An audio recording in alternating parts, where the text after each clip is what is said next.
the Core Cast.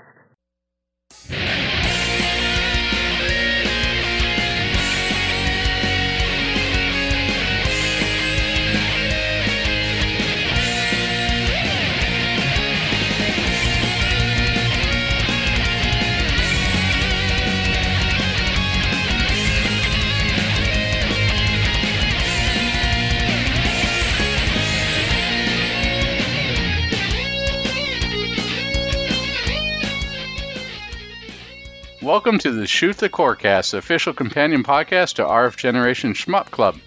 This is a family-friendly shmup-themed podcast that says winners don't use drugs, even if arcade cabinets no longer do. I'm Addicted. And I'm MetalFRO, known otherwise on the internet as the Game Boy Guru.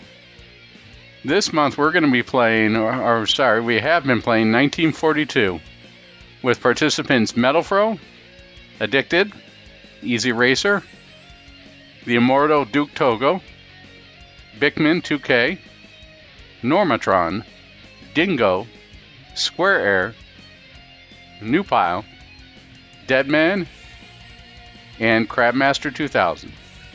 Yes, and this is all part of rfgeneration.com. The Shmup Club is a part of that site, and of course you can go to the site to use the database where you can create a list of all your games, create a wish list, and track your collection.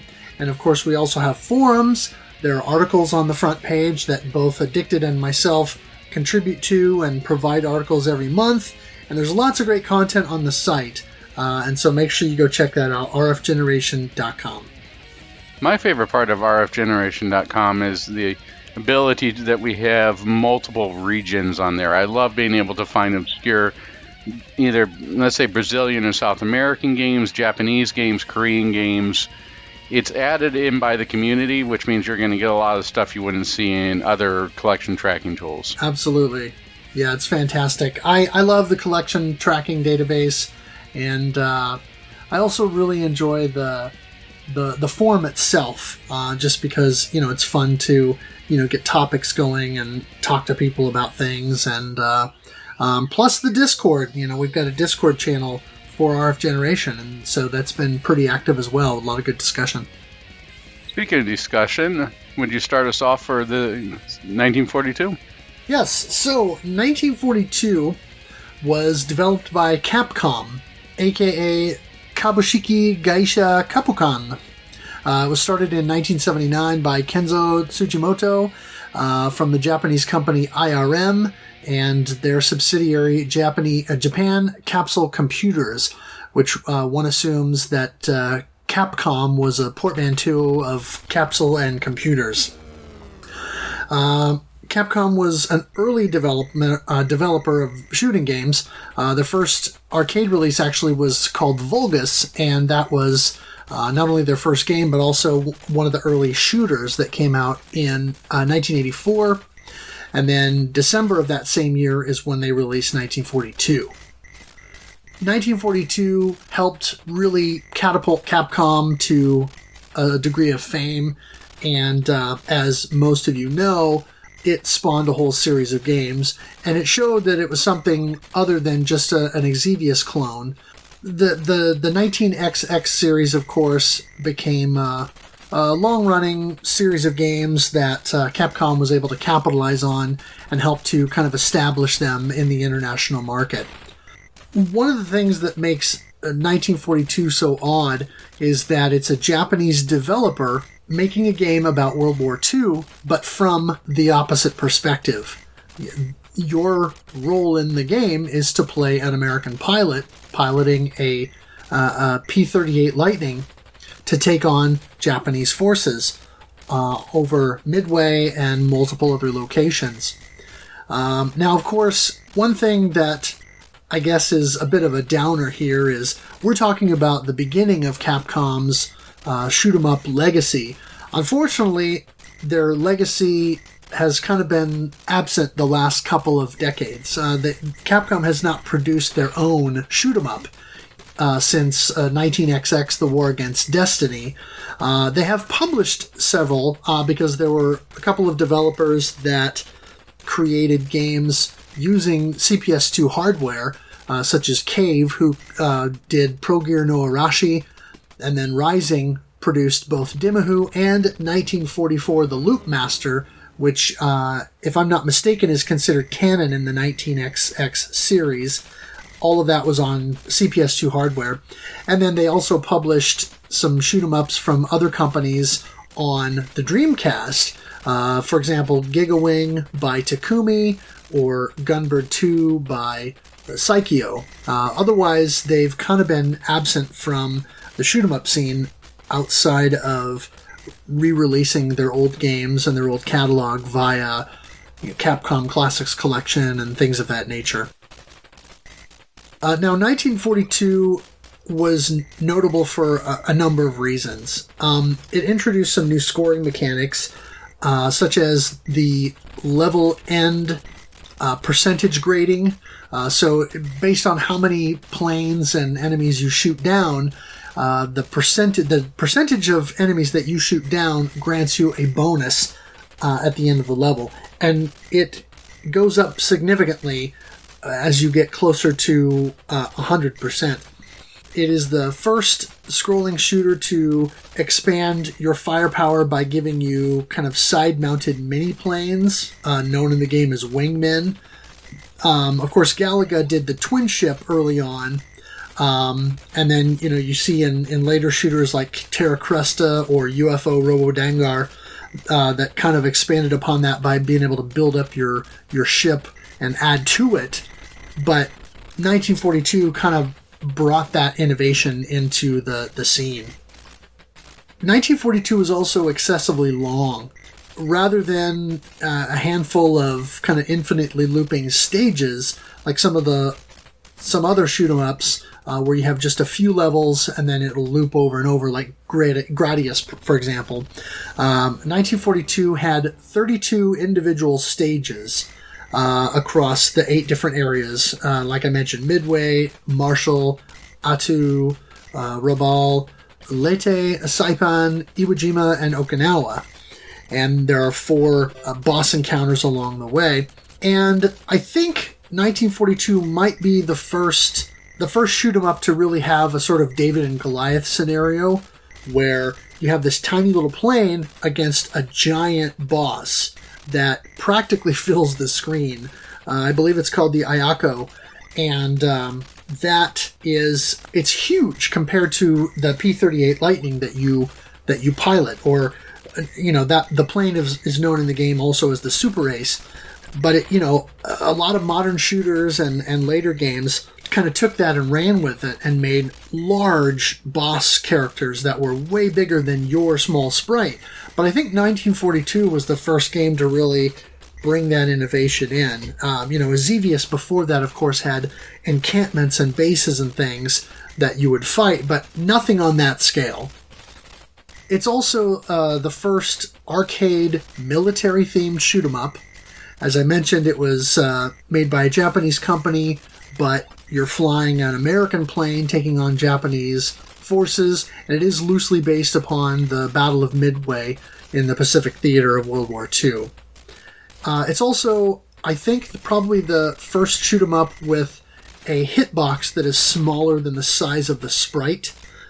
Bullets can go through the wings, and I think it was you who told me that the propellers were kind of like the cutoff. So if a bullet grazes or hits the propellers in the front or in the back of the plane, that's where you take a hit. Anything below the propellers. Yeah, but the wingtips, you're good to go if you graze an enemy or a bullet there. And so the collision detection actually can be fairly forgiving compared to some of the other shoot-'em-ups of that time frame. Yeah, one of the things I want to touch upon really quickly, in 1942, you're dealing with the entire war. As we start off with Midway, and they start island hopping all the way to Okinawa, where the game ends. It's an overview of the war. Well, 1943, it's, in my opinion, a much better sequel. It just deals with the Battle of Midway, the initial part, and helps give it more of a more focused scope. But we'll get into that just a little bit. Yeah. So I guess let's go over some of the game mechanics. You want to set this up for us a little bit? Sure. So the game in its original form is vertical or tate, which means Japanese for stand up or standing up. It's a 3:4 aspect ratio. We have two action buttons, one to shoot and one to activate the ever impressive roll maneuver, which moves the P-38 or Super Ace out of harm's way briefly, and is generally good to use to escape dangerous situations, although it can also put you in harm's way as you're getting back out of the loop and you immediately ram into somebody. Oh, yeah. That happened to me more often than I care to admit. The power-up icons are unique for this time, where the power-up icons, in my opinion, were really cemented within the Gradius structure. And it's interesting to see this take. Now, the Gradius came out in around 1986, so we're dealing with power-up structure before then. And it's based upon what power-up you're going to get is based upon what level you're in. We'll start off, whenever you see some orange planes coming out there, you want to shoot them all. It's similar in the way that you see with Gradius. And once you shoot them all, you get a POW icon. Now, this POW icon is going to have different colors, and depending upon the different colors and upon what stage you're in is what upgrade you're going to get. The first one is the shot upgrade. Well, it'll take your P-38's twin shot to a quad shot, increasing the horizontal range. This one's pretty useful, and I found myself always thankful when I was able to acquire this update. Now, we have a smart bomb, which takes out all enemies on screen, even the medium and large planes. Now, I didn't get it to be able to take out the large Goliath boss, but was definitely effective in taking out some more of the medium enemies that would try and cut into your lanes and split the screen on you. One of my favorite updates is coming up, in which is the wingmen. Those add two mini planes, one on each side. Well, always in the arcade, sometimes on the NES version they would miss and you'd only get one due to a programming bug.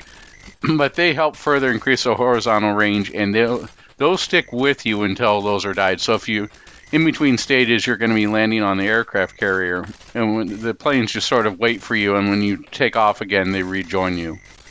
Now, one of the other powers we have is a bonus point drop, 1,000 points each, which helps you get those extra lives, or extra super aces. We all have the ever helpful no enemy bullets, which prevent small enemy planes from firing at you for a limited time. And we have the extra roll or loop, which adds additional roll to your stock, but it only lasts until the end of the stage, so you better use it or you lose it.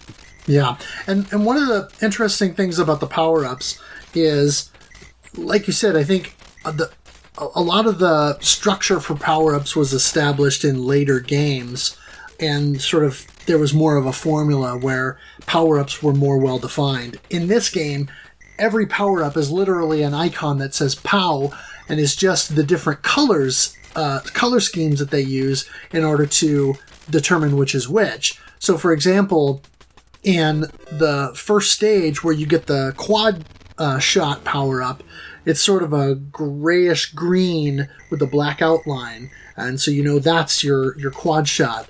Or the smart bomb is a white POW with a red outline, or the wingman is kind of a yellow and green combination. There's a couple of chances in the game, like 5 chances I think, where you can earn extra life, and that's POW in black with a red outline, and no enemy bullets is kind of an orange and black, and then your extra loop is a yellow and black, and then there's if you get a power up, either the quad shot or the wingman power up, and you manage to keep it by the time you reach the second set of orange or red squad fighters, and you shoot them down, instead of it spawning, at least in the arcade game, instead of it spawning that same power-up again, you just get kind of a red and green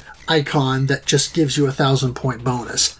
We should also mention the fact that no matter which of these icons you pick up, it's always 1,000 points bonus when you pick up a power-up, regardless of which kind. So you definitely want to make sure you grab those. One of the problems that I have with this power-up structure is, for the most part, you're not going to go, oh, look, I want this, or oh, I want this. You do. It's not really does much to incentivize you to learn the mechanics of the power-up structure. You're just going, okay, I see these planes, I'm going to shoot them and be done with it. That's something that, I would think Gradius really nailed on right out of the gate with. And this is really early, and I can't really knock it against it, but I like the fact that there's variety. It's just you don't really need to pay too much attention to it. Yeah. Now, as I mentioned, it's 1,000 points for every power-up icon collected, no matter which kind. And as I also said, there's 5 opportunities in specific stages where the very first grouping of the orange and red planes will yield a 1-up. And they come on the screen and they leave very quickly, so you have to be really fast about shooting them down in order to earn that. There's also stages where you'll see a small green plane kind of fly in, angled from the bottom, either left or right, and it'll turn up and then fly straight up toward the top of the screen. If you shoot that plane down, that will yield what's called the Yashichi. Those of you who have played other Capcom games will know that that is sort of the red and white pinwheel symbol that Capcom has kind of used as a bit of a running thing in a lot of their games. And for any more modern gamers, you may recognize the Yashichi or the red and white pinwheel design as it kind of became the logo for the Umbrella Corporation in the Resident Evil series of games. But if you can shoot down that plane and grab the Yashichi icon, that is a 5,000 point bonus. I believe this was the first game to have the pinwheel icon. Am I correct in that? I believe so. I don't remember seeing it in Vulgus, but I haven't spent enough time with that game to be able to say that definitively. But certainly 1942, being the more popular title, and of course spawning the series, certainly popularized that as a thing, which is one of the reasons why you started to see it in so many other Capcom arcade games. And then the other thing is, in the arcade version, you get an extra life or an extend at 20,000 points, and then 80,000 points, and then every multiple of 80,000 points after that, with the exception of there's a large gap from 480,000 to 720,000 where you don't earn those extends. And then once you reach 960,000 points, that is the last extend that you will earn. So you have to manage your lives carefully across all 32 stages, because once you reach that 960k mark and you get that last extra life, that's it. And I don't believe that. Yeah, stage 27 is the last time that you can earn an extra life through that black and red power-up icon. And so, depending on how you play, that's going to be pretty close to where you're going to cap out point-wise as well. So, you definitely need to be cognizant of that. And there's a lot more that you need to be cognizant of. This game really bucks the trend of trying to focus on the entire screen and forces you to focus on your plane. Due in large part due to the random nature or random number generator. The enemies on here are, especially in the arcade version, are not always in the same spot, and depending upon how you destroy them, sometimes fewer planes follow. We have an interesting note from Gollum here, if you'd like to start off since it's addressed to you. Sure. Gollum and I were conversing on the forum in the thread here about the game, and I mentioned early on that I felt like the enemy plane placement and how they come into the levels and all that was quite random. And Gollum says, it's interesting that the level design is random. It certainly feels random. You don't get setups composed of a few different enemies, or even setups composed of a few different lines of enemies. Instead, you get a squad of one enemy type, only each enemy in the squad is offset a little. They aren't in lines, but instead noisy clouds, as he calls them, Only the red planes bother to fly in an organized pattern, one after the other. So it's more difficult to line yourself up to shoot down a squad, and you have a constant need to read each squad as it comes in to assess its particular formation. An interesting comparison is Darius, where the organized elements and noisy elements are more clearly separated. You get neatly lined up squads alongside individually placed turrets or hopping moonmen or what have you. In 1942, the squads themselves both have an element of organization and noise, as they spawn near each other but not in a line. That's a really good assessment, I think, because one of the tips that people in the thread were saying early on is in order to do well in 1942, one of the things that you should do, and I've heard this about other shooters as well, but in 1942 particularly, is don't pay attention to what's on the screen all over the place. Pay attention to your plane, to your avatar on screen, because everything else can exist in the periphery, and you can kind of deal with that as it comes on screen. But you really need to watch your plane, because you need to be able to judge the distance of other planes as they're coming in, where they're at, what angle they're coming in, are they turning towards you, are they firing bullets, etc. And so by being cognizant of your plane on screen at all times, you can better manage kind of the field around you and be better equipped, I guess, to handle those incoming threats. Yeah, this game in particular is very, very keen, or the way to progress in this game is to always be managing your space. The game will constantly try and throw ways to cut off your lanes with the medium-sized enemies on there, or the enemy's shots will be leading to where they think your ship is going to turn, where you're most likely to have the super ace turn. It's very much a game about controlling your own lane. It's like you're on a freeway and you have these cars constantly coming in and off the freeway, and you have to make sure of be aware of your own space and where you are. Very similar to what you'd be looking for when you first start driving. Yeah, and that's one of the things that I found when I was playing the game. It has an uncanny way of humbling you because of the fact that there's so much randomness to it. And like you said, the planes will fire bullets based on where they think you're going to move. And, I don't know who programmed that, but, that's a very wild card kind of element in a game like this. And so when you're dealing with random placements of where enemies are going to come in, and it's not totally random, but, they're going to come in from this general area, but is it going to be at the top of the screen, or is it going to be partway down? Which side's going to come in first? And then all the bullet trajectories and things like that.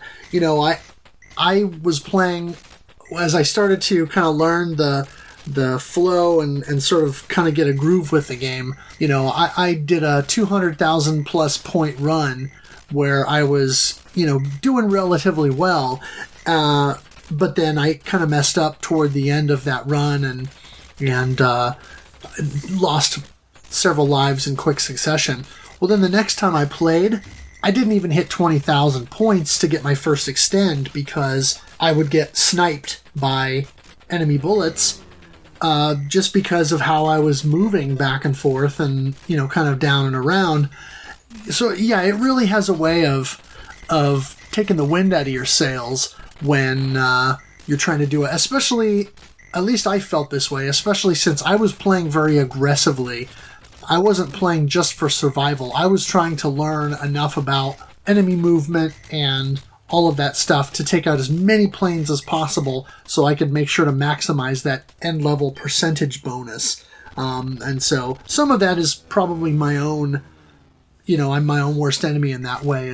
I'm not just playing for survival, I'm playing for score. But in this game, since there's so much random to it, you really don't have that much to lose to do it that way, because you can't memorize all of the ways that enemies are coming in and the way that they're shooting at you and all of that stuff. It's just too random. So it's an interesting dynamic. Yeah, the enemies will come from pretty much all sides too. So you're really just going in to mention in dealing with your controlling your lanes and controlling the space around you. You're almost in some ways going around in circles because you've got planes coming from the bottom, you got planes coming from the top, planes coming from the side, and it's not something that you can just simply pattern memorize. Like Gradius, you're going to know that, okay, this is going to work this way, this is going to work this way. You're not going to get that with 1942. No, definitely not. Now, moving on over to scoring on here, we'll start with the small enemies. Those are the gray planes, those little small gray planes, and they're worth 50 points each, all varieties. We also have the small green planes, which we have the single prop ones are worth 30 points. The twin engines are worth 70 points. And then the jets that do a barrel roll, I believe, are worth 70 points. Yeah, I wasn't able to nail down exactly how many points those give, because by the time those come into the game, you're moving around so much that I wasn't able to kind of keep track of the point values enough to nail that down. Yeah, we have the red power-up plane formation. Those are the red or more orange in the NES version. I'm not sure how many points those are. I didn't have time to calculate that myself, but I do know that you get 500 bonus points for destroying the entire squad, and 1,000 bonus points, as mentioned before, for the power pickup. Moving on, we have the medium planes. These are the planes that will generally come in groups of 3, sometimes groups of 4, from the bottom. In the NES version, at least initially, they're more akin to minivans, slow-moving minivans trying to break up your lane as you maneuver around them. You get 100 points for each time you shoot one of those, and 1,000 to 1,500 points for destroying them. Yeah, and that's an element that I find very interesting in the game as far as the scoring is concerned, that you're awarded points just for connecting shots with them, and then you get the additional bonus for destruction. It's kind of a neat feature, and something that, again, is kind of forward-thinking in a way. It really adds an interesting scoring element, because if things are so frenetic that you can't get to where you can destroy one of those before it leaves the screen, at least if you can fire off a half dozen shots, you're still scoring points off of them. Yeah, it is pretty interesting on there. Moving on to the large planes. These are the planes that will try and hit you with their tail gun. Not the big boss, Akio, but these are big enough where they'll stay around for a while, instead of trying to move off the screen, taking a pot shot at you in later stages, moving off the screen. These ones will stick around and try and shoot you from the tail gun. These are 100 points for each shot registered or each registered hit, and 2,000 points for destroying the first one. Each successive plane yields an additional 500 points beyond the previous amount, up to a maximum of 9,000 points. These ones, I didn't have too many problems destroying. I had actually more problems with the medium planes that were always trying to break up the lanes. What was your take on this? Yeah, I'm the same way. Generally, the spread of 3, at least early on, is easy to deal with. Now, as you go along further in the game, that spread of 3 bullets becomes a spread of 5, at least in the arcade version. In the NES, I think it remains 3. And I would assume in some of the other lesser ports, it's also 3 the whole time. One thing that we should mention is that up to a max of 9,000, that's for each successive plane that you destroy without dying. So as soon as your plane gets shot down, then the next one that you do, the next one of the large planes that you shoot down, goes back to the 2,000 point value. So that multiplier is only active until as long as you're alive. As long as the random number generator blesses you. Yeah. Move on to the last enemy in here in the arcade version, and definitely one of the scariest enemies in the game, is the Akio. And that appears in stages 26, 18, 20, and 2. The first one is worth, or the initial boss is worth 20,000 points, and each successive boss encounter is worth 10,000 more. So, to give you an idea, the final boss is worth 50,000 points. Right. And go ahead. I was going to say the one thing that we should have mentioned earlier and that we didn't is that unlike most shoot 'em up games, you mentioned, it appears in 26, 18, 20, and 2. This game actually counts down the stages instead of counting up. And so the way that they word it when you start a level is last, when you start the first level, it says last 32 stages. I almost think of it as like they're taunting you or they're challenging you. Last 32 stages, that's how long you need to last. And so instead of stage 1, stage 2, stage 3, you start at stage 32 in midway, and then you finally end on stage 1 in Okinawa. Yeah, it's almost, this game with its 32 stages is something that's not going to be undertaken in a short amount of time. It's almost like a war of attrition in some cases upon your attention span. But I find my playthroughs were taking probably around an hour 30 mark. Yeah, I was looking at howlongtobeat.com to see, what they were rating the game as, and I want to say for the arcade version or maybe the NES port, I don't remember specifically, but it was something like a solid hour and a half for the game, and that's pretty long for a shoot 'em up, especially now where you have shoot 'em ups, things like cave shoot 'em ups where there are only 5 or 6 stages. Now, of course, there are 2 loops, but a lot of times you can do those 5 stages in 20, 25 minutes. So your total playtime, if you're good enough to make it through to the second loop, is probably going to be somewhere between 20 minutes and 40, 45 minutes or something like that. But this game, you really have to be dedicated to see it through to the end. Speaking of the end level bonus for roll loops left in stock is 1,000 points each, which for most of the time I did have a pretty high stock of loops, at least until probably about, I would say about stage 25 is when I really started to use them, maybe a little bit less than that, maybe like 22. When did you start having to really engage with the looping? I didn't, and it's not because I'm so good. I'm not.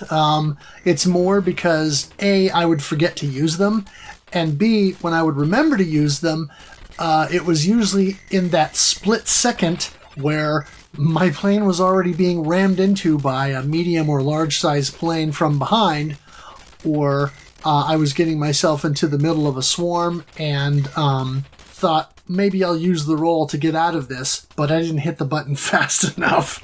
So for me, I ended up with a full roll bonus at the end of almost every stage of almost every playthrough that I did because, either I just wouldn't execute it fast enough or I would forget to use it. And then I kind of reached a point where mentally I was sort of like, well, I'm not using these things and I'm progressing and I'm doing, what I need to do. And I like getting that 3,000 point bonus at the end of every level because that gets me that much closer to the additional extend.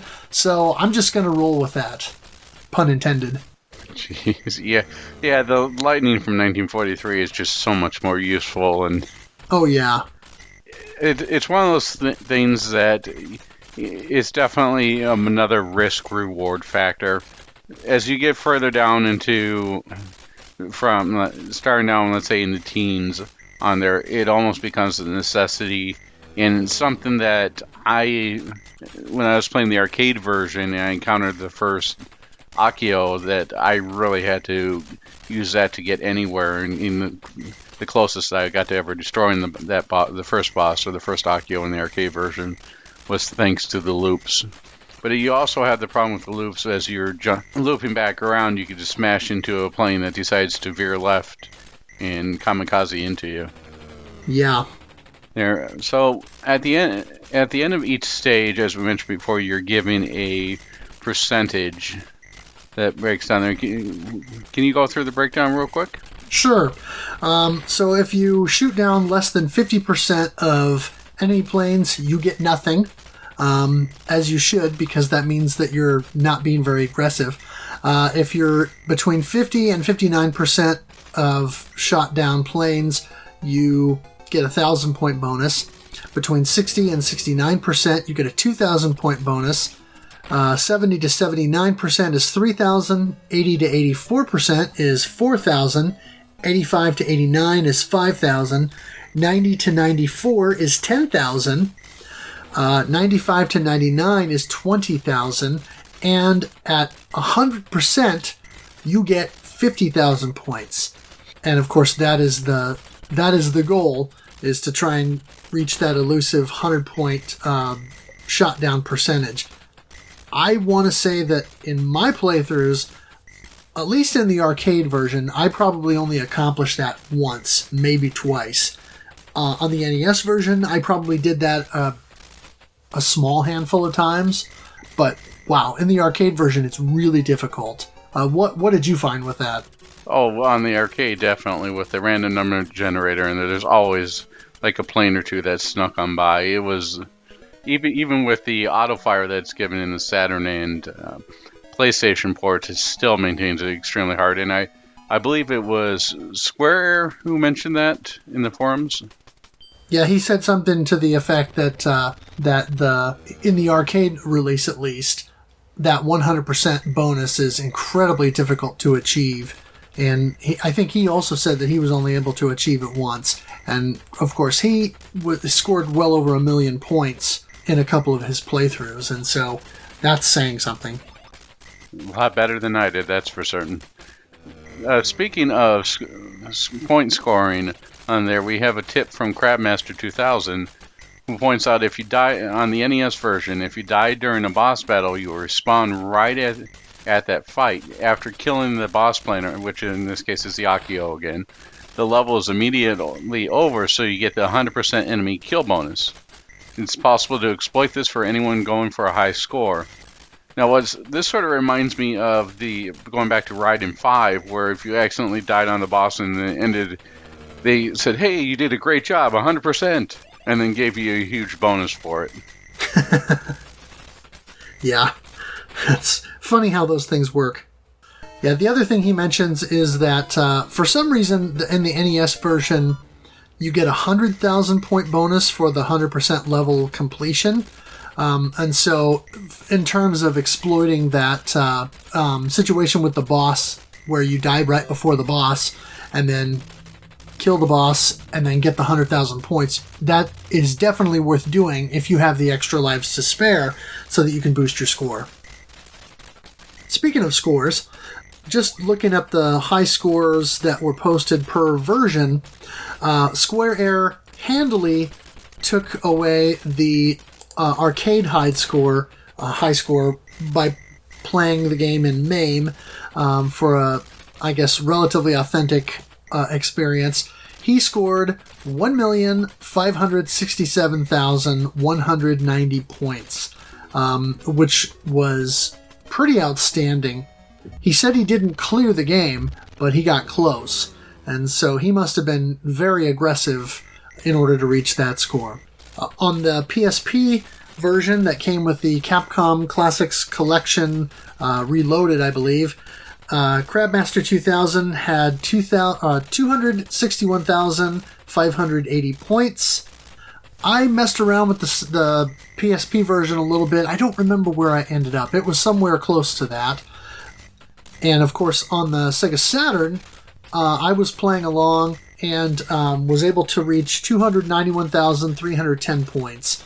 Couldn't quite break the 300K mark. I was hoping to, kind of my personal goal that I was hoping to do was to break 500K and to at least see the halfway point in the game, but I was not successful in that endeavor.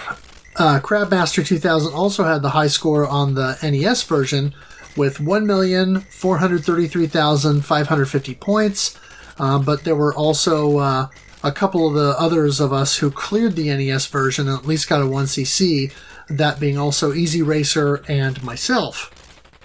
And then we had one participant playing the Commodore 64 version, which was Duke Togo, since he's recently restored a C64. And the score that he posted there was 44,750 points. It's quite impressive to be playing that C64 version. That's pretty comparable as far as the difficulty with the arcade version. Yeah, I didn't have a chance to try it myself, but I watched some video, and it's interesting. Now, speaking of interesting, what did you think of the graphics on there? Did you think that they were utilitarian? Or do you think that it was a little bit more militaristic with the blues and the grays on there? Let's talk about the arcade board now, the graphics look. What was your opinion?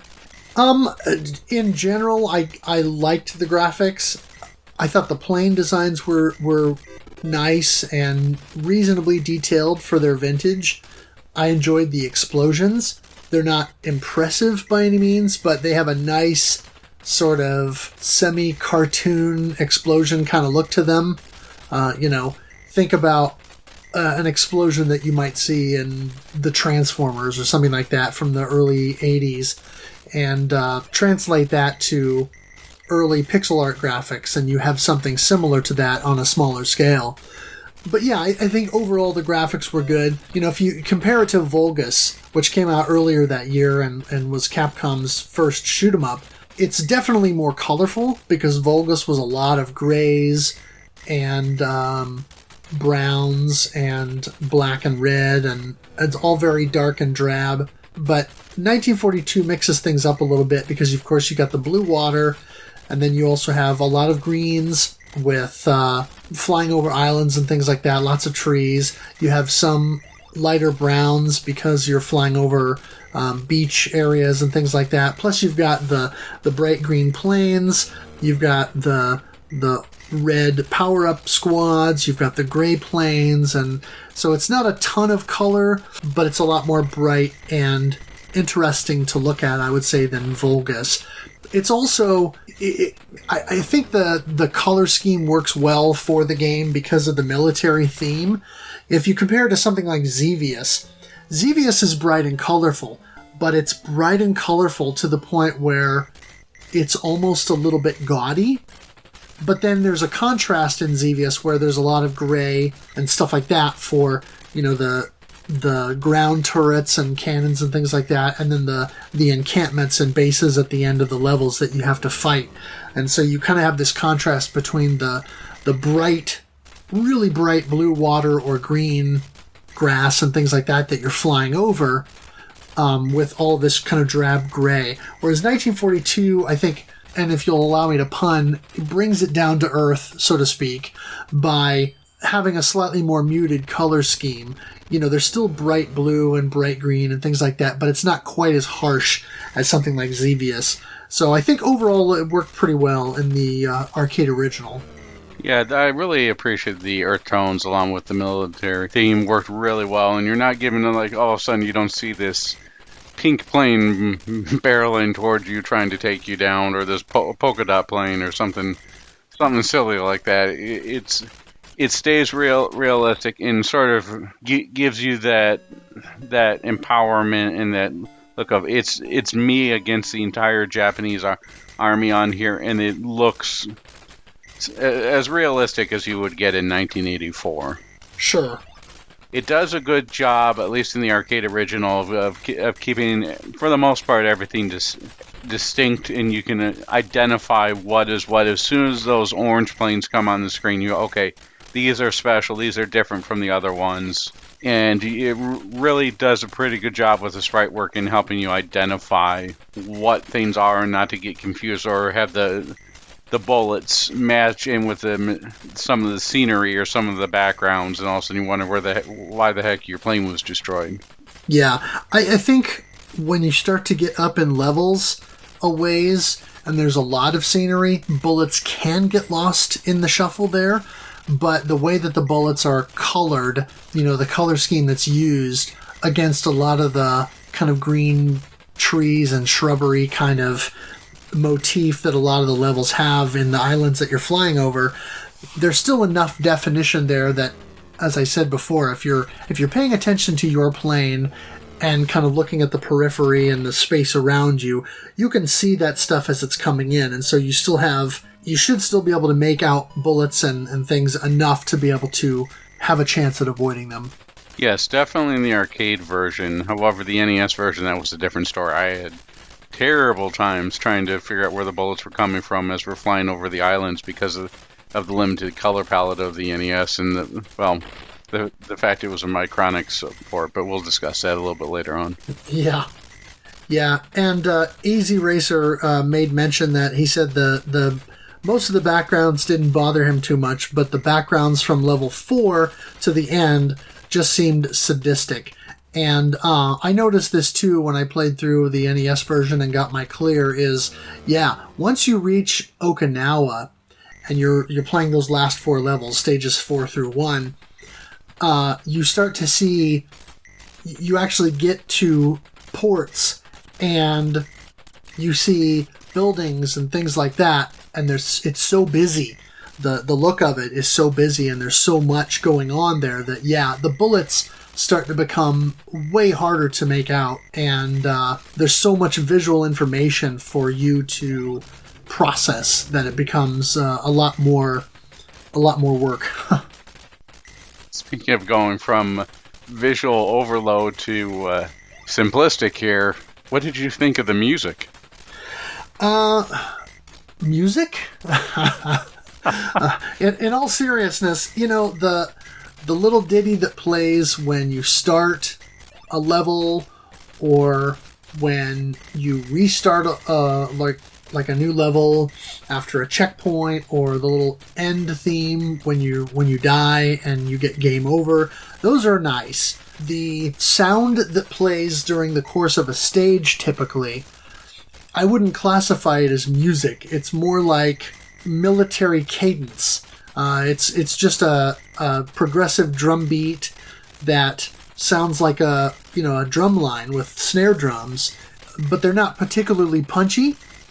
And then you get this sort of whistling sound that sounds like a drill instructor, just kind of whistling at you in time, trying to get you to march or whatever it is. And so it's really very basic. It doesn't add much other than kind of, what's the word I'm looking for? Other than, I guess, helping to kind of sell the whole military theme, but it doesn't really enhance the experience necessarily. It just kind of is background noise. Speaking of background noise on there, I'm not sure if you'll say this, but I definitely felt that the NES version diluted it even more to the point where it sounded like Morse code. Yeah, the NES version, wow. We'll have to get into that for sure. Yeah, I mean, it was just, compared to the arcade version when dealing with the sound and the music, it was good enough, but it was just really there. I believe that nowadays we'd use the term or close to phoned in, but it's just not much better than you could probably get by just playing a couple instruments in GarageBand, throwing it together, and then calling it good. Yeah. Well, we should probably get into some of the different ports and versions of the game beyond just the arcade. This game was actually ported to a whole bunch of microcomputers back in the day, which was to be expected. The ZX Spectrum saw a port, and I did not get to play it, but I watched some footage on YouTube, and it was actually better than I expected it to be. It looked like it moved relatively smooth.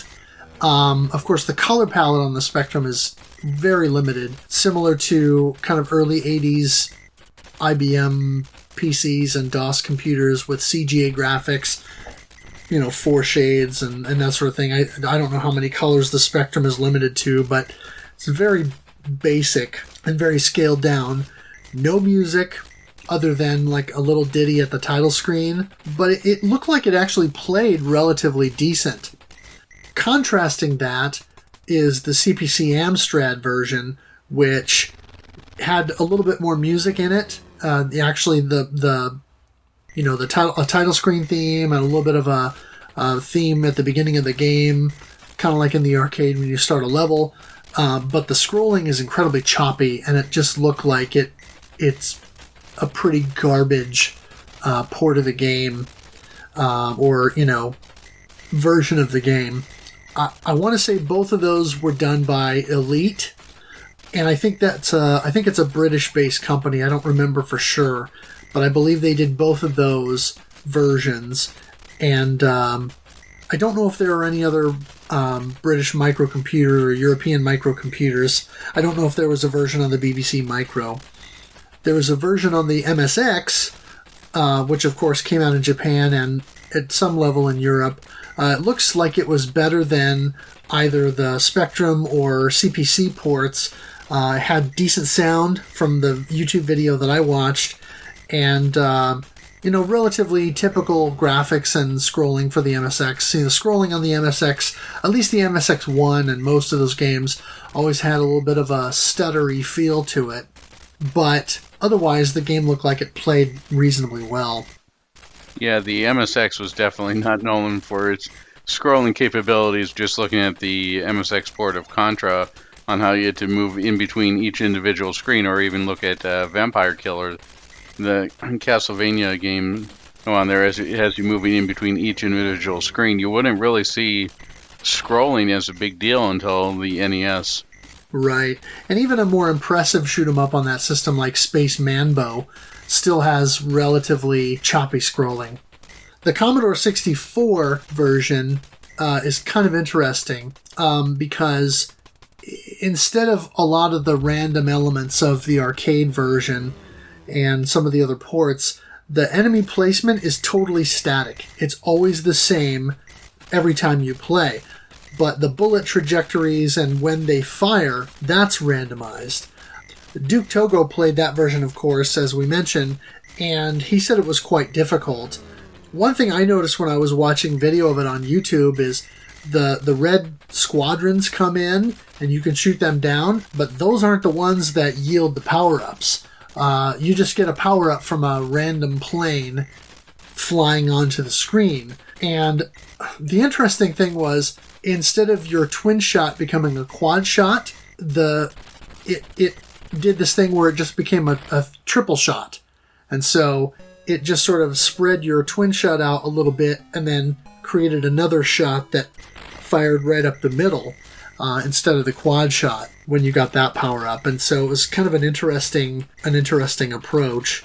Now, as to be expected with the Commodore 64, it had the best music of any of the other versions outside of the arcade, and possibly even the best sound, just because of what a lot of programmers were able to do with the SID chip, the sound hardware within the C64. And so I actually quite liked the music and the sound of the C64 version. Yeah, it reminded me a lot more of the sound we get out of 1943, a little bit more of an upbeat, let's go, instead of just whistles and drums. Whistles and drums and whistles and drums. Yeah, Duke Togo mentioned, he says, the enemy patterns are always the same, but the bullets are unpredictable. I'm sure that having the same patterns every time would be easy, but the planes are set up to put you into some tricky positions or to push you into other oncoming enemies. Also, you can die from running into a plane as it explodes, which has killed me quite a few times. And I thought that was interesting because I've seen that in some other games where an enemy explosion or a shrapnel kind of a thing can kill you. I want to say in 1943 even, when you take on some of the big boats and you destroy kind of the center portion or whatever, the command deck or what have you, that the sometimes... Core. Yeah, the core. Yeah, shoot the core. That when you destroy that, it'll give off a little bit of shrapnel, and I think if you're in too close, that can destroy you. So it's interesting that element was in the C64 version. Now we move on to the next port, the NES port, which has haunted many a childhood. Yes. So the port was done by a company called Micronics, and they handled a number of conversions of early Capcom games. And it's interesting when you look at a lot of the early Capcom releases on the NES and how shoddy some of these ports were, or at least shoddy is probably a good word to use, but certainly unpolished would be another way to put it. Games like 1942, or what was another one that they did? Ghosts and Goblins. Ghosts and Goblins. I want to say maybe they handled the port of Trojan and a couple of the other early games. Sorry, it has a very much like college project type vibe to these ports. Yeah. And so, for whatever reason, Capcom subcontracted those ports for the Famicom. And as a result, a lot of those early games, including 1942, suffered because of it. Yeah, 1942 and some of these other ones that were ported over is most likely done because at this point in time, it's only been a year into the Famicom's launch, right? The Famicom debuted in 1983, and Capcom was mainly a arcade-focused company, and it was a very small company at this point in time, so it's likely they didn't have the resources. And keep in mind that Nintendo, even with Donkey Kong, they outsourced some of the development for that. So it was probably just seen as something that was normally accepted and would help them get off the feet. Well, in the NES wasn't seen really as something that was going to be a viable market. The arcade was where it was at this point in time. Right. Yeah, it's interesting. Jeremy Parrish from Retronauts apparently joked at one point that it's called 1942 because that's the year it was programmed. That's a little bit obviously tongue-in-cheek, or very tongue-in-cheek, but yeah, compared to even some of Nintendo's early efforts, it definitely lacks a lot of polish. But it was Capcom's first NES game. Another statement that Jeremy Parrish made is, of course, you'd have to be comatose not to have noticed what happened with the game's soundtrack when it was ported. Which, of course, you mentioned earlier, having that military cadence kind of music turned from what we heard in the arcade to effectively Morse code with tinny little drum beats. You wouldn't be surprised if it really was Morse code and translated to help me. Yeah. The other thing that I noticed in the game is that just in general the sound is dodgy. When you destroy the medium and the large planes, their explosion sounds like I'll just say it, the fart noises that you would hear on the Atari 2600 when you would have enemies exploding in some of the games on that. Just this kind of bleh, almost barf noise kind of a thing. And it's funny, but it's also a little bit distracting because of how bad it is. Everything with the NES port and Micronic's port of 1942 lacks oomph to it. It's just very lackluster. It definitely gets the job done, but it's sort of like the car that drives a race and then falls apart right after crossing the finish line. Yeah. Everything is very stuttery, and the color choices are very drab. People complain about early NES games or early Sega Genesis games as not being very colorful or looking kind of drab. This game is incredibly drab, at least on the NES, and yeah, it's just not pleasant to look at in any way. I mean, I would rather play Galaga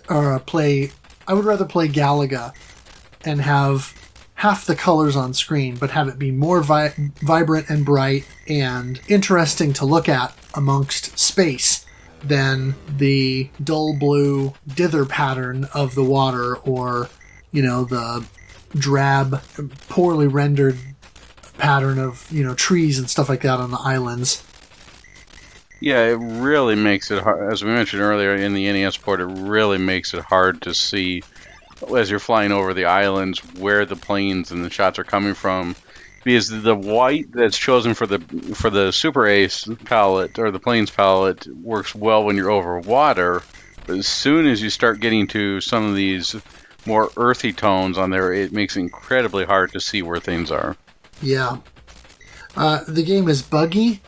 Sometimes you'll hear the shot sound when you press the button, but you don't see it, and I don't know if that's because it doesn't actually shoot or if it's just flickering real bad. There's tons of flicker. There's a lot of slowdown, especially late in the game.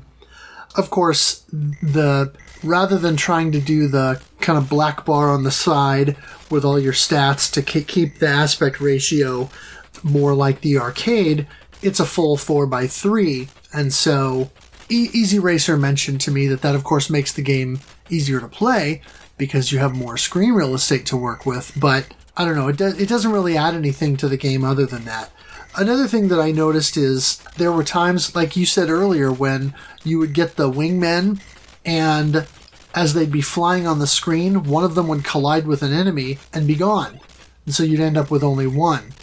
Other times, I would notice that I'd be flying along and shooting enemies, and let's say I'd be somewhere on the left side of the screen toward the bottom, and I'd have my wingman and I'd be taking out enemy planes. Over on the right side of the screen, you'd have one of those green planes that would kind of come in from the bottom and then start flying to the top that you could shoot down for the Yashichi. And inexplicably, as soon as that plane would get all the way on screen and turn to make its upward ascent, it would just randomly explode. And so I wouldn't even have the opportunity to move over to the other side of the screen and shoot it down to get the bonus points. It would just explode. And I don't understand that. But again, it just kind of goes back to the whole product being very unpolished and downright shoddy in some ways. Yeah, one of the things that I did appreciate, going back to Easy Racer's comment on there, is that it was, when the arcade version, even though you could, in theory, move from top to bottom, there was an invisible wall that you hit at the top. You'd have to wait for it to scroll. The NES port doesn't have that. It gives you pretty much freedom to go with it everywhere. And due to that, it makes it a little bit easier than the arcade. Of course, the limitations of the NES the game's programming, or the port's programming, make the game a lot easier on the NES. True. Crabmaster 2000 made mention. He said because he played primarily the NES version early in the month, he says, "I like shooters with simple power-up systems like this. I get it right away, and I don't have to build back up too far if I die and lose them. Also, your ship is nearly as powerful with the default setup as it was with the fully powered shot. The big bomber ships that come in from behind get destroyed at the same point on the map, regardless of how powered up I am. Seems almost like the power-up just increases the spread of your shot and not the actual damage output. The first time I got to the two little planes on my side, it freaked me out and I drove into an enemy. I was panicking to avoid the ships that were spinning violently towards me. The first boss is alright, but then it's just the same thing every time. A little variety would have been nice." Yeah, the Aiko is something that is intimidating in the arcade version, but in the NES version, I just went under the wing and went to the right, went under the wing, and was able to destroy it pretty quickly. I know that you had mentioned you went to the left and went under the wing. Either strategy is valid, but it makes a boss trivial. Yeah, I pretty much went to the bottom left corner, and you just kind of move slightly to the right or left or up or down to avoid the bullet spread that comes out from the tail gun. And if you're using auto fire, or you're pressing the button fast and getting out as many shots as the game will allow you to, you'll be able to take that down within a few seconds, really. I mean, 15, 20 seconds and he's done. And one of those things that would be very frustrating if you didn't know the trick, but as soon as you know the trick, it makes it trivial. Yeah. Newpile commented, he says, "One thing I noticed, and I'm going to keep bringing up 1943, is the popcorn planes don't show you if they have a bullet to fire or not. In 1943, if a little plane has a bullet to fire, and they only ever have one shot at most, they're actually carrying it on the plane until it's shot. When they shoot, it leaves the plane, so you can quickly see which ones can still fire or not. 1942 doesn't do that. It's been a while since I played 1943. That's a detail I didn't notice or hadn't noticed previously. And I don't know if that's just the NES version or if that carries into the arcade version as well. But 1942, really, there's no way to tell that they're going to fire or when they're going to fire. As soon as the bullet comes on the screen, that's your indication to move. Yeah, in regards to the arcade version, I played it for just a little bit on the PS1 port, and I didn't see that, so it must be just with the NES port. Right. The Game Boy Color version was developed by Digital Eclipse and then, of course, published by Capcom. It's a little bit slicker presentation-wise than the NES version for sure. The color scheme and selection is better. It's brighter. Of course, it doesn't look quite as bright on the original Game Boy Color screen, but I think the overall look is better. It's certainly smoother. You get a password after, I think, every 4 stages, and you can even print out that and your score using the Game Boy printer. So that's kind of a nice touch that they included that functionality. The music is possibly the worst version because the beeps are even more high-pitched. And I noticed that. I kind of tried it out a little bit, and wow, it's pretty ear-piercing. The drum sound is also missing, and so all you get is the whistling and the little bit of music in between levels, thankfully. But you do hear your shots as you're firing them from the P-38. It's very zoomed in, so you don't have a lot of room to maneuver. It's kind of an interesting middle ground because the Game Boy screen or the Game Boy Color screen it's not perfectly square, but it's real close. So it doesn't give you a 4:3 ratio of a standard def television, nor does it give you a 3:4 ratio of a vertically oriented or Tate style arcade cabinet screen. So it's more of a square, and so any room that you get back on something like the NES version where you get to move around more, or that tall kind of screen area where you have a narrow lane, so to speak, in the arcade version, you're kind of in a middle ground on the Game Boy Color port. But it's also, because everything is zoomed in, you really don't have that much room to maneuver. That said, it's not that difficult. When I was messing around with it, my second time playing it, I had scored over 500,000 points on a single credit. So they don't fire as many bullets, and depending on how you do it, you probably won't get as high a percentage of shooting the enemies down. But it really is a relatively easy port of the game, all things considered. Also, the planes that come in from the side that shoot up to the top, that you shoot down to get the Yashichi, those things move really fast. And so if you're not close to where they're going to be, or at least kind of toward the center of the screen, you're not going to have time to move over and shoot those things down. So you really have to watch for those.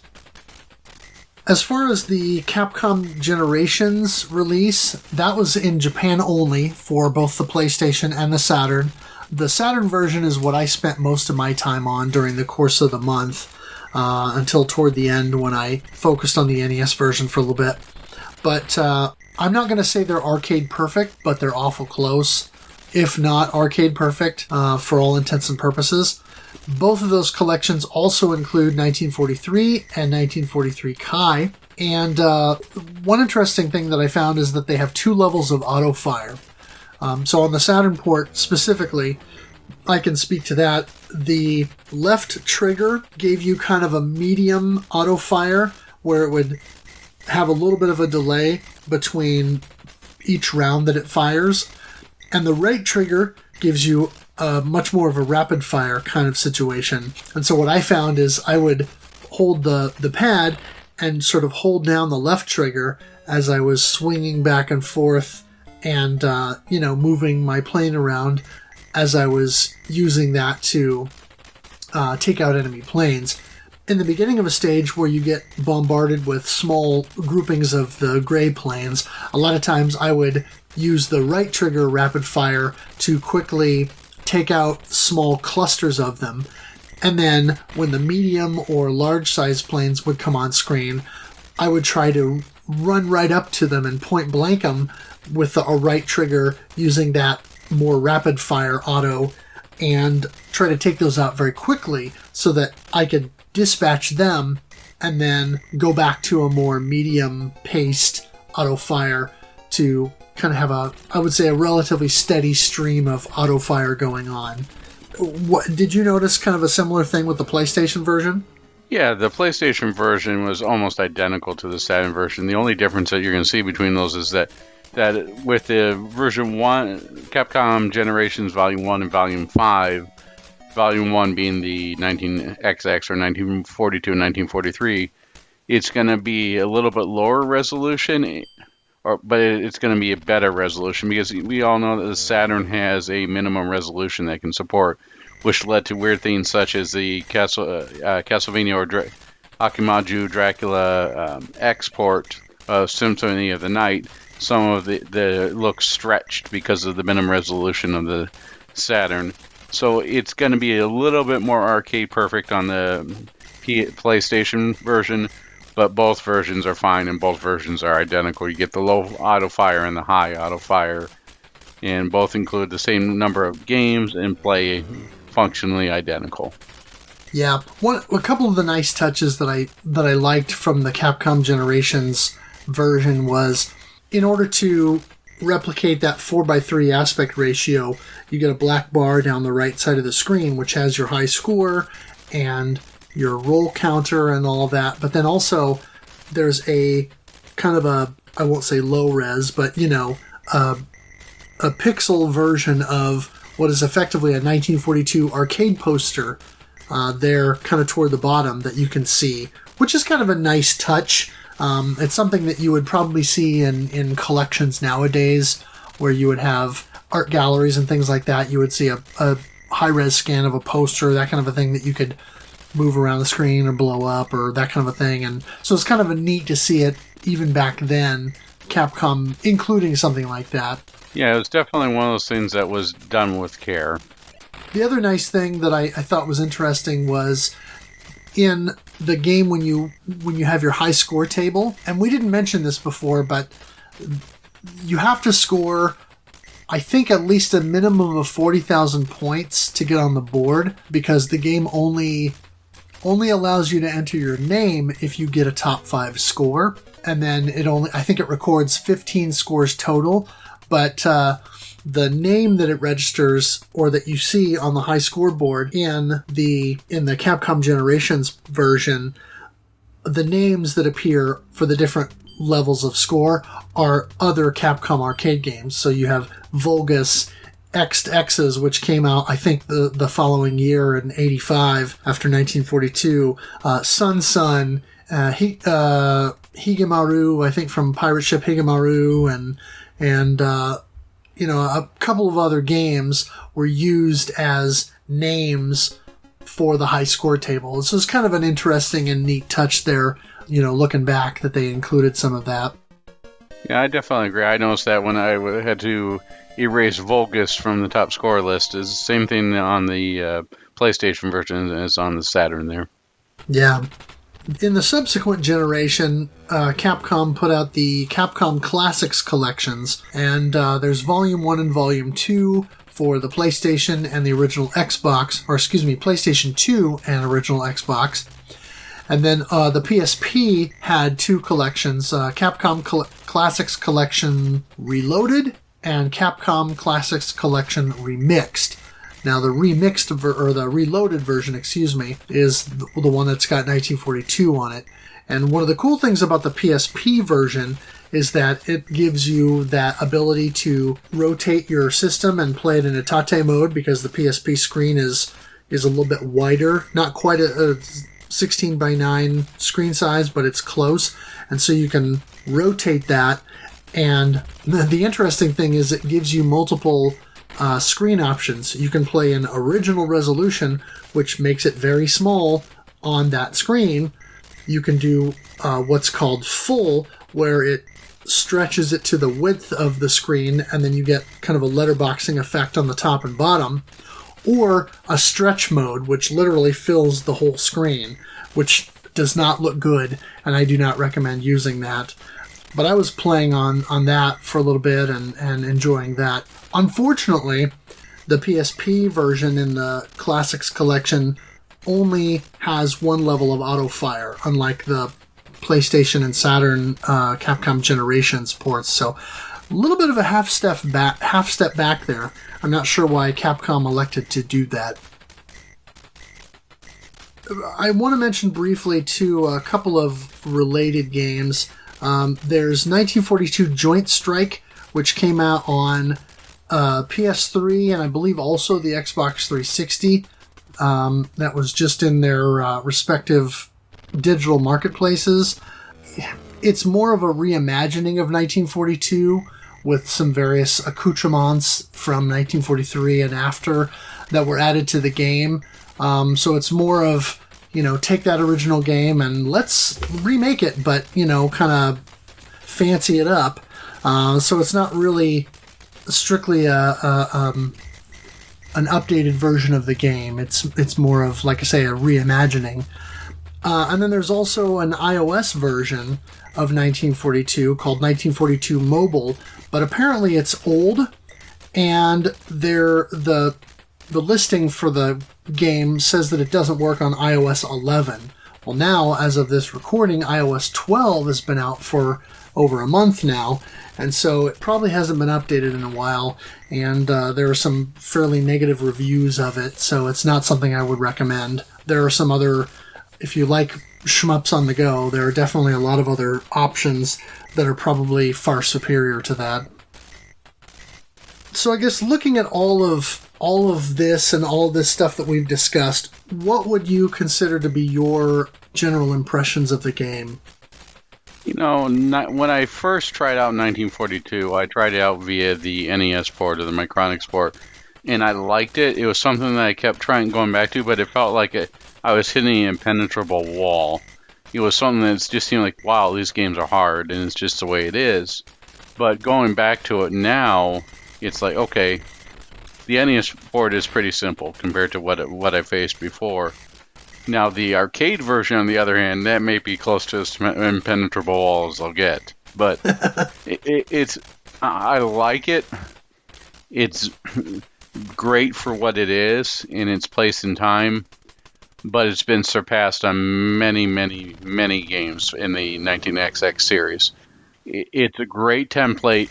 It did a lot of things right. It did a lot of things first, but it's one of those things that, by today's standards, unless you add something to it, is frustrating and probably not worth revisiting. Yeah, I'm going to echo a lot of that. I'll take a half step back and say that I wouldn't say it's not worth revisiting, but I would say that for the amount of time that we've dedicated to the game, doing this in the format we're doing, where we take a whole month and we dedicate to it, that's a lot of time to spend on a game like this that has so much randomness to it. I think the fact that there are multiple versions to explore makes it easier, and certainly I felt very good about going into the NES version, and within about a week and a half, in that span of time, being able to go from memories of playing the NES game a decade earlier or so and thinking, wow, this is really hard, I'll never beat this, to getting a 1cc and scoring over 1 million points, and being very happy about that, and really feeling like I had accomplished something. So yeah, I wouldn't say it's not worth revisiting. What I will say is it's a slog.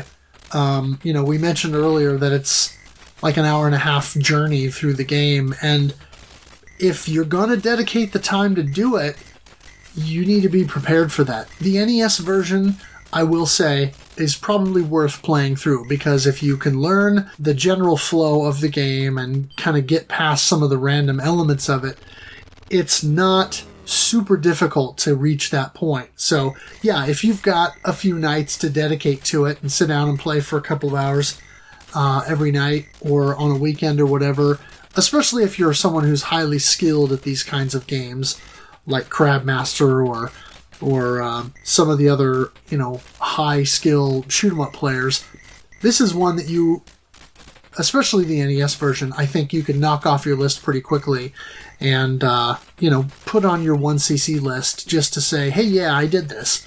But as far as the arcade version, I don't know that I could recommend anybody spend or take the time to make that kind of accomplishment happen unless either you really enjoy the retro aesthetic and the retro appeal of it, or you just really have an appreciation for the early games in the genre. I think both of us have mentioned multiple times, during this recording session here, that 1943 is vastly superior, and I think almost everyone who has played 1942 and 1943 would echo that sentiment. Yeah, and to clarify, I'm not saying that there isn't fun to be had here. I certainly did have fun playing on here, but as far as maximizing the amount of fun that you can get from your investment or what you put into it, I would definitely go with the NES version, or maybe the PlayStation or Saturn port for the Capcom Classics Collection. But if you're playing the random chance or the random number generator in the arcade version, just kills it, because you'd feel almost it's not a test of skill. You can't get better by learning patterns on there. It's akin to playing scratch offs. Yes, there's some joy that you get there, but most of the time you're going to be disappointed. Yeah, I found that my progression in the game reached a plateau, and rarely did I ever see past 250,000 points. Again, some of that is my own limitations as a player. Some of that is my tendency toward playing aggressively and trying to score as high as I could, and thinking less about playing for survival and more just trying to hone my skill in general. But yeah, the randomness of it overall really does make it a much more difficult game to target in terms of trying to play all the way through it. And its length is a huge factor in that. Yeah, speaking of thoughts and length on here, we've got a comment from Square Air who says it's 70 minutes long. It's a behemoth. I should note that I did also occasionally use 10 Hz autofire in my run, but is only used for point blanking large ships or large planes. I actually find autofire to be a hindrance in this game since the shot limit is so low. That is definitely true. And there, as you mentioned yourself, in the Saturn version, how you had to differentiate between low shot and high shot depending upon the size of the plane. And I found myself doing the same thing using L1 and R1 on the PlayStation port. I don't even find much of a difference between autofire and just keep tapping while point blanking, besides saving my thumb from the pain of multiple long-hour runs. Yeah. Yeah, if you don't have if you're trying to do this on a regular pad without autofire, God bless you and good luck. Yeah. Yeah. Gollum shared some thoughts as well. He said, the green fighter jets that come in around stage 16 are so refreshing. I think they circle around like the regular green biplane, then swerve toward you once their heading is south. Is that right? Or, I don't know my World War II history. What direction are we traveling here? Surely this game does not take place on a strictly south to north trajectory. Other than that, it really is the same few planes over and over and over.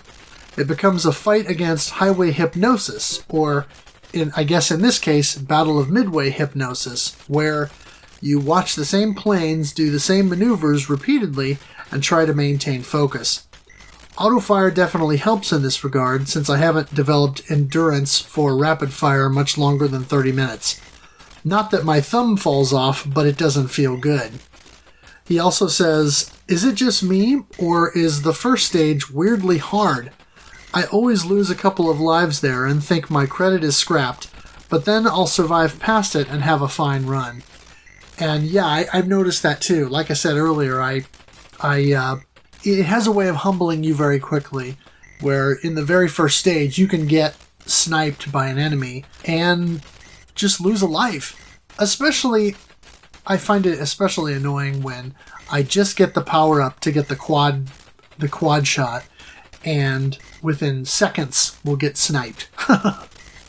Yeah, it's definitely something that I can more like of a battle of, as he mentioned in here, highway hypnosis.